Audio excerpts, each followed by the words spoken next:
Weekly. Ryan McKinnell here with UFC Bantamweight champion Dominick Cruz. Actually, the only UFC Bantamweight champion, the one and only. How you doing, buddy? I'm good. Well, we're here at Fight Week. Not to say the WEC events weren't an event. They were, but let's look around. We're here at the press conference. You got mad people sitting here looking around. I mean, what's the feel of this whole thing like? Oh, it's awesome, man. I love this. I mean, this is exciting for me. That's all it is. It's exciting. You strike me as a fan. You know what I mean? I said this to one of my buddies when we walked by. It takes a lot. It takes a certain guy like Vanderlei Silva to walk in the room, or even fighters take notice. You kind of, you're a fan too. You know what I mean? Oh yeah, without a doubt, I'm a fan. I grew up watching Vanderlei, Chuck Liddell, Randy Couture, BJ Penn, the classics. You know what I mean? I grew up, and that's what got me here, is watching them and being fans of what they've done. Absolutely, I'm a fan of the sport. On top of being a pretty good fighter. I try. Yeah. Now, this is one of those fights where you're kind of being thrust into the spotlight. You know what I mean? You had fought Urjiah before, but it wasn't a different promotion, type of different atmosphere. How much do you think has changed since 3 years ago? Everything's changing. It's been 4 years, and everything has changed. My body's changed. My mind has changed. The way my brain works, the way I think. My skill level, my skill set has changed. Where I'm at in my life, what I do for work, how I make my money, everything's changed. It's a completely different scenario, and I'm excited to go out there and fight under these scenarios.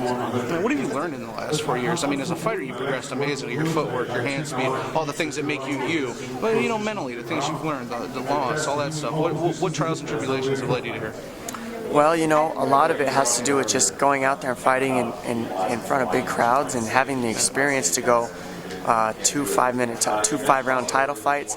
You just learn so much by going to war like that. I've learned a lot about myself and what my body's capable of, what I'm capable of, and on top of that, I've just matured as a man and figuring out myself and how I can become a better person, and figuring out my faults and fixing those as well. What type of weaknesses? Like if let's say, you're Urjiah Faber's training partner, you're sitting down, you're having lunch, you're going over the fight plan. If you're, talking to Urjiah, how would you say when you look at a Dominick Cruz? What would you say to prepare for? What would you say to maybe take advantage of when you're fighting a Dominick Cruz?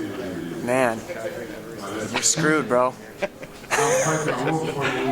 Up the creek, they say, right? Yeah, up the creek without a paddle.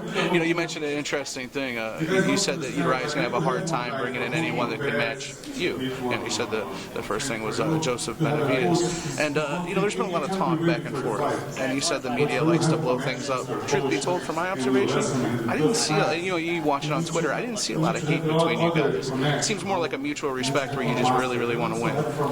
I think that's a fair assessment. I think that hate's a strong word. I don't really hate anybody. I don't know how he may hate me. I don't know. I don't think so.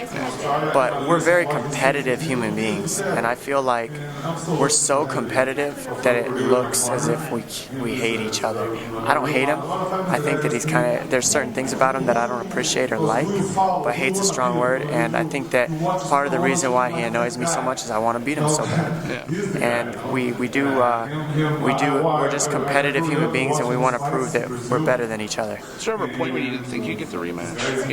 Maybe he wouldn't drop back down, or it just would never... I never thought that would happen. I knew that this was going to happen since I lost to him. Yeah, if nonetheless for your psyche, you know what I mean? Yes. When did you finally get over the loss? When was it okay? You were like, you know what, I'm done with it, onward and upward, let me get this title? I got over the loss a few months after the fight, and you have to accept it. In order to get over a loss, you accept it, you thank yourself for it, and understand that, you have to take it, you have to accept it in order to learn from it. If I would have said I refuse to accept that loss, then I wouldn't have never gotten anything from it. So I very much accepted it a few months after the fight, moved on, and I focused on every opponent 100% like I have for this fight up to this point, and now my focus is 100% on Faber again. All right, UFC 132, main event, Faber, Cruz. Let's give one word that you think would describe it best, or one sentence. That would describe what? Yeah, your guys' fight, your main event fight. Dynamic and explosive. There you go. Dynamic and explosive main event this Saturday. Dominick Cruz.